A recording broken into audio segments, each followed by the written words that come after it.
I don't have a fancy opener, don't have anything real like crazy to do for this.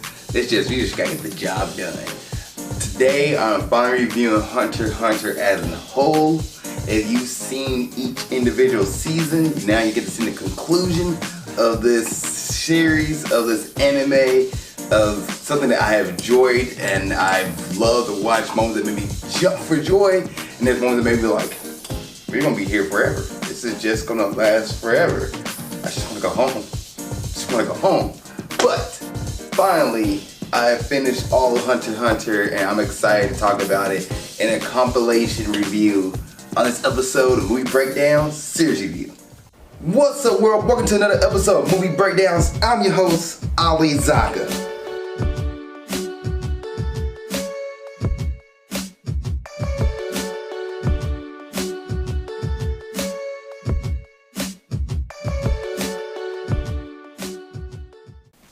What's up, world? Welcome to another episode of Movie Breakdown Series Review. I'm your host, Ali Zakka. What's Movie Breakdown Series Review? We review series where we look at TV shows, animes, movie series, each individual episode, each individual movie, give it a full grade at the end. Each season get a grade, each movie gets a grade, so A through F, plus or minus do count. And there's a season or a series when we review, let me know. Please put in the comment section below and I get to it as best I can. Also the Patreon, patreon.com/Ali Zakka. And on that Patreon, you can cut in front of everybody paying $2 a month. You get trade reaction, trade reviews, much more stuff. Shout out to Tyler Phoenix. Also, thank you guys so much for watching this episode. Thank you guys so much for watching this series. I appreciate each and every one of you. The comments and everything, I see it all. So thank you so much. Appreciate it. Love y'all. And please subscribe, like, and follow if you're a part of this journey with me. Now, let's go ahead and get into today's episode of Hunter x Hunter Complete Series Review. And thoughts. You've seen all of my thoughts from season 1 to season 6. And I love it. I love how each season, the final resolution wasn't just your drug out anime fight. It wasn't just your drug out shonen fight back and forth with this gigantic battle, earth-shattering battle.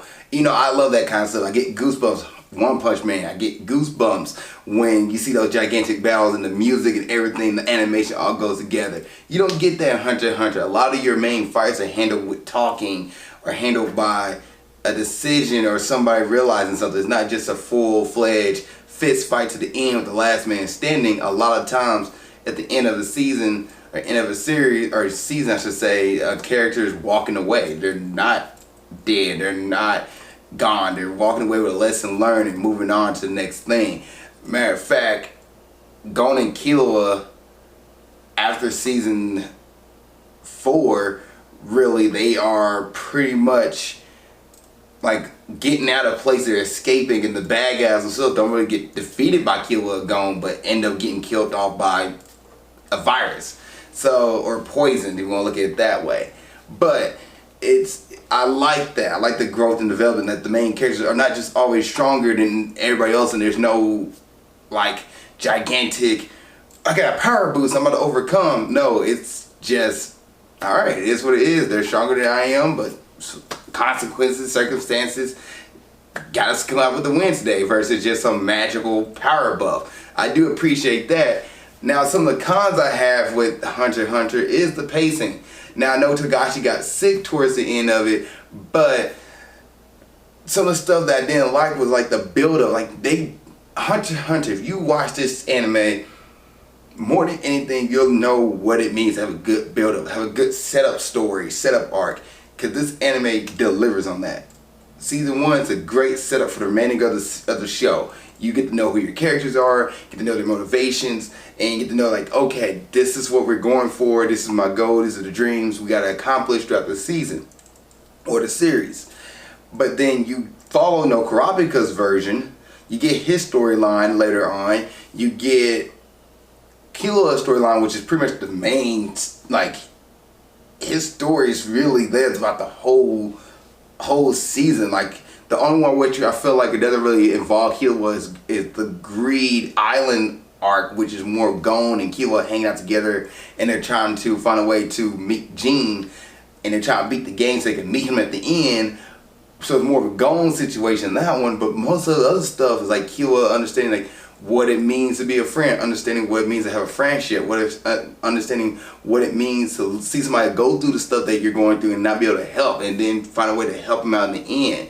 Like Killua, his story arc is really solid. Leorio is there.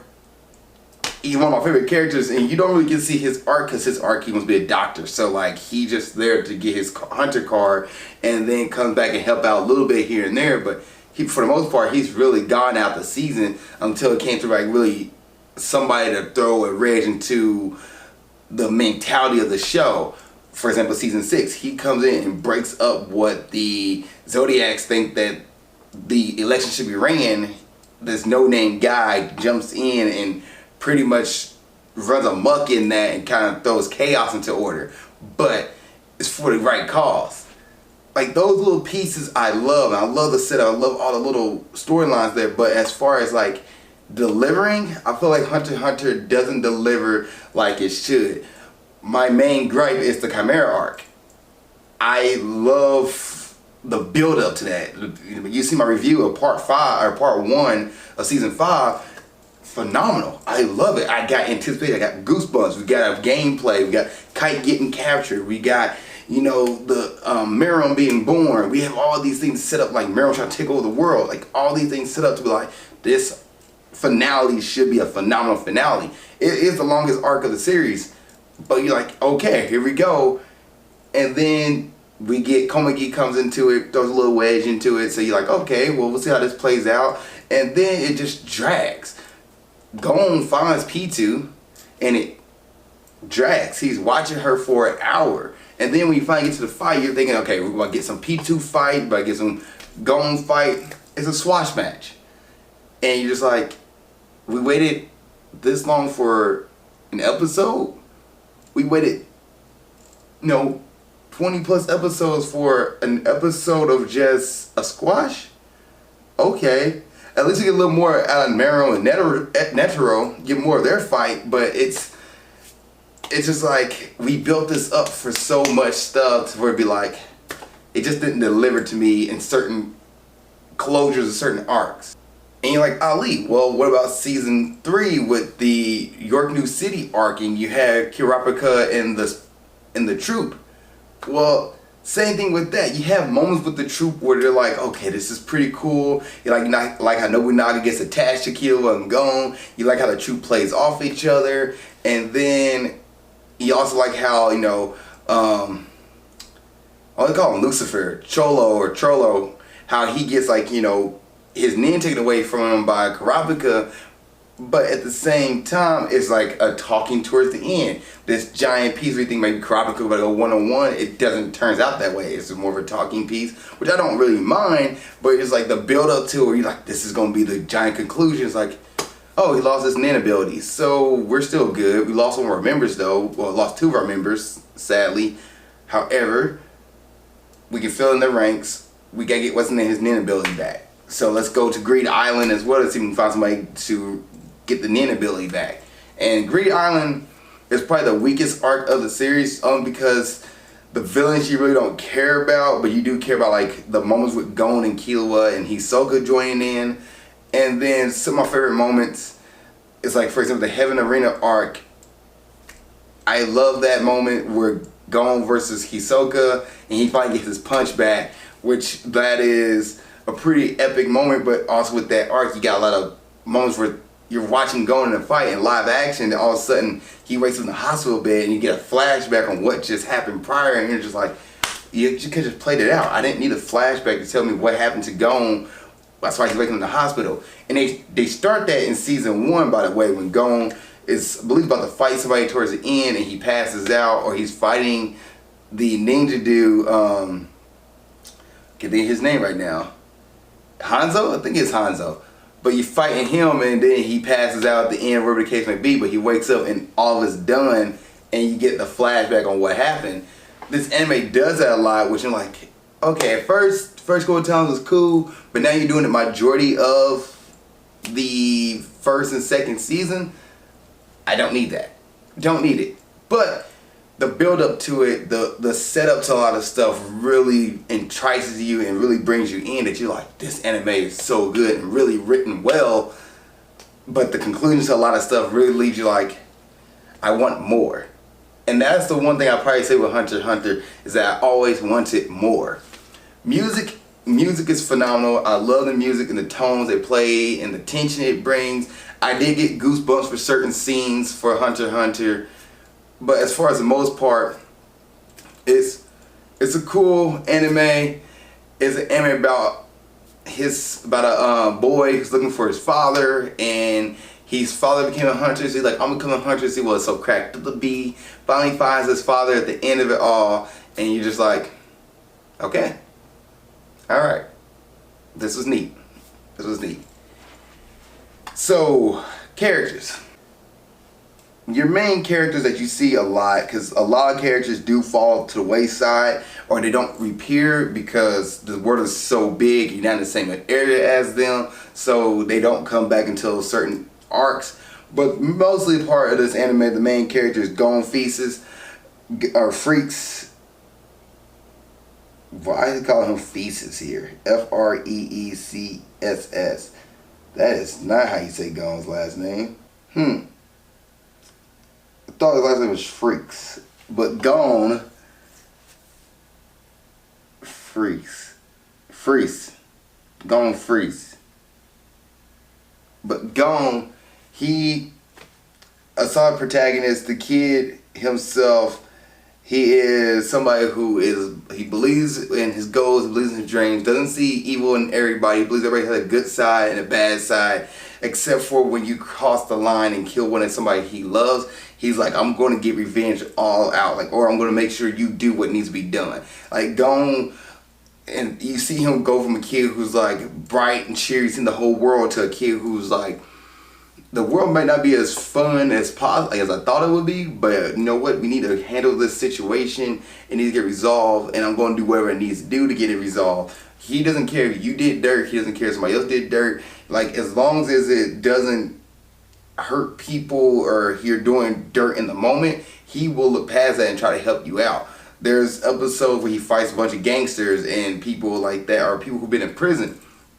Gon doesn't really like thinks about that kind of stuff. Like, he doesn't judge somebody off their past, but judge them off of what they done in the moment. And Gon does go to a dark place in season 5, and when he thinks Pichu can revive somebody, he's like, he's gonna be happy. Then she tell him, no, he's dead, and Gon loses it to the point where he's out for most of the season. But Gon is a solid character you can get behind, and you can feel the pain, and you can see his fall into like darkness, and you can see that, and it makes sense. It's not just rushed, it is played out over time. Killua Zodiac.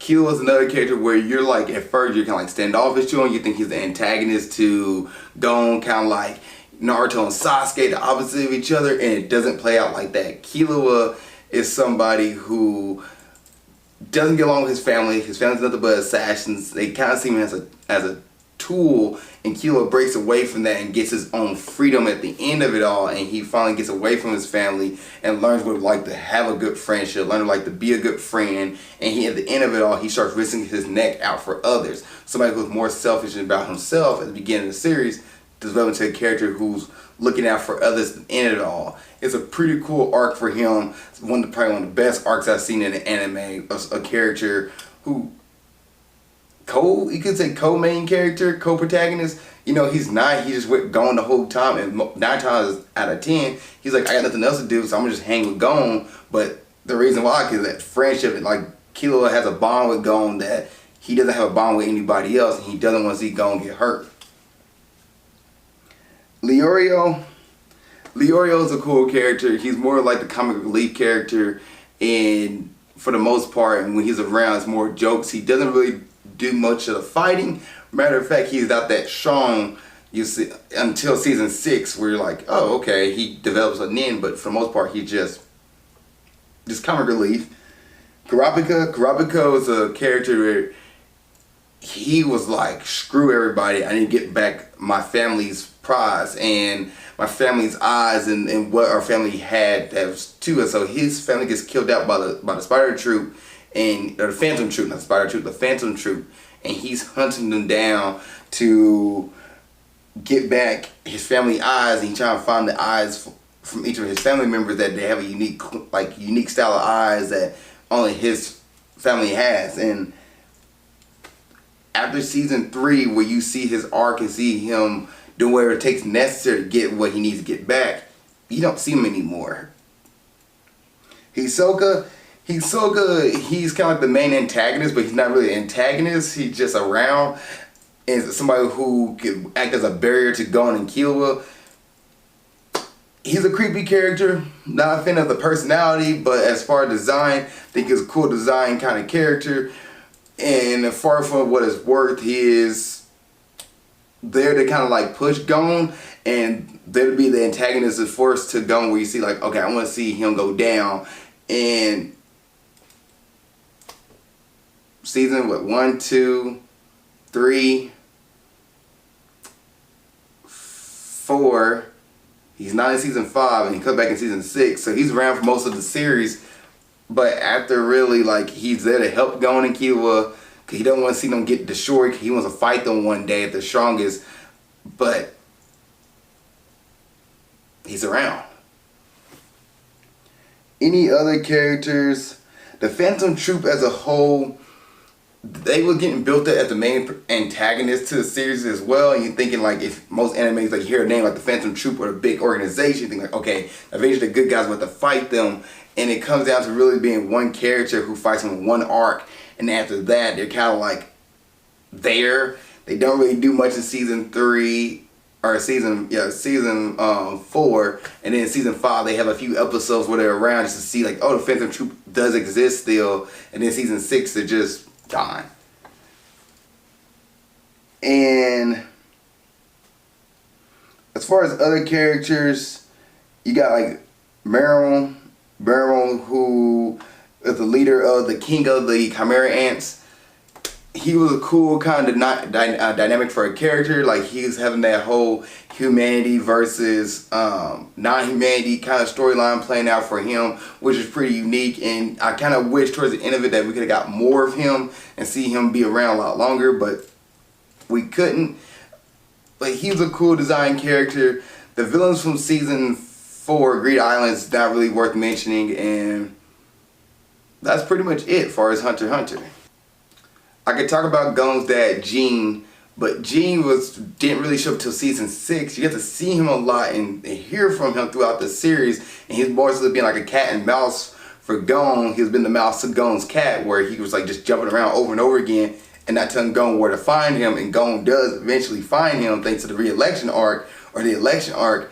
But Gene was cool. Like, you get to meet him, you don't really feel much for him or feel anything towards him, because like, you've been a deadbeat dad. But other than that, like, as far as a person, like, when you hear him talking and hear what he's doing, you're like, he's not a malice character. He's just not a good father. He's a Goku. Okay. Anything else I want to talk about this series? Music is great. Animation is great. There's certain times the animation is on point. And the designs and the colors, season 5 brings it. Season 2 has a great animation. Season 1 is okay. Season 3, the animation is cool. But season 5 and 6 really stand in my mind. Especially the Meron versus Naruto fight, where like the design is freaking amazing. And the color and the animation and the pops and solid. But it's a good anime. It's a solid anime to watch. It's definitely something you should take investment in. If you're somebody who don't want to see just a full-fledged sludge fight between characters, this anime is a good one to watch. If you're somebody who likes story building and like setting up stuff, solid anime to watch. But you're somebody who wants to see like world destruction and like Naruto kind of fights, better off watching Naruto, One Piece, One Punch Man, Dragon Ball Z. Other than that, this anime is solid. Alright, grade time. I'm going to grade Hunter x Hunter complete series review a solid B+. It's a B+ for me. I did each individual grade. One of them I separated season 1 or season 5 and season 5 part 1 and part 2, separated the grading for that, and the other one I actually kept it together. And looking at each individual season, when I separated season 5 part 1 and part 2 and did a grade for that one, it came out to be at 86.6. And then when I combined season 5 grading, it came out to be at 85.5, which 86.6 it is a B plus. So Hunter x Hunter for me is a B plus of an anime series. Not quite an A, but you know what? B plus is still solid. It's still fun to watch. Sit back, relax, enjoy yourself, and have a good time. If you've seen Hunter x Hunter, what do you think? Please put in the comment section below. Other than that, see you guys in the next episode, movie breakdown series review. Keep being awesome. Thank you guys for watching this episode. I really appreciate it. Please like, share, comment, subscribe. Also, you want to see what else I'm doing in my normal life and other things that's going on, please follow me on Instagram at Ali_Zakka. I'll put it right here around my face. Yep, right there. Also, if you want more episode of movie breakdowns or grind towards success or whatever it is I'm doing on YouTube, you know what? Follow my page right here, like I said before, the little comment thing right there, And then you can watch the last episode of movie breakdowns right here, and watch the last episode of Grind Towards Success right there. Other than that, thank you guys so much. I really appreciate y'all. See y'all next time. Keep being awesome.